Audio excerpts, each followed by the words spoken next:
Wala bang ibinigay na kontrata sa'yo ang landlord ng inuupahan mo? Tara, magkape't mag-usap muna tayo. Dahil alam po ba ninyo na napakadelikado sa tenant at sa landlord ang gawain ganito?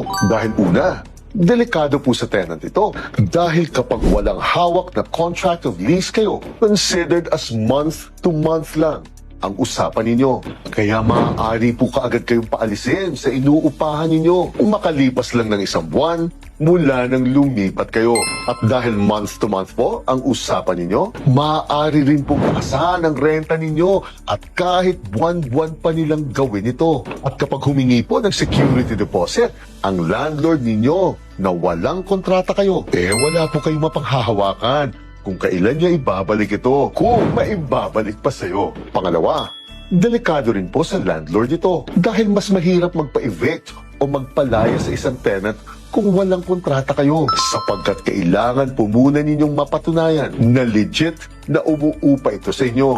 At dahil month-to-month nga po ang usapan ninyo, kapag walang kontrata kayo, wala po kayong masisingil na pre-termination penalty kapag biglang umalis po ito. At dahil wala po kayong magiging basihan kung ano ang usapan kapag may damage po sa property ninyo, matinding sakit ng ulo po ang ibibigay nito. Kaya nga ang pangatlo, ang payo ko po sa inyo, kung umuupa o nagpapaupa po kayo, idokumento nyo na lang po ang usapan ninyo sa pamamagitan ng isang contract of lease na pirmado. Ang mahalaga lang naman po ay malinaw ang payment terms clause dito, ang security deposit clause, ang repair and maintenance clause, ang lease premises rules clause, at ang pre-termination clause ninyo. Hindi po kinakailangan na napakakomplikado nito. Pwede nga pong gamitin ang lokal na dialect ng ninyo. Ang mahalaga ay may basihan po kayong malinaw na dokumento sa tuwing may alitan kayo. Kaya sa susunod na uupa o magpapaupa po kayo, alam nyo na ang gagawin ninyo.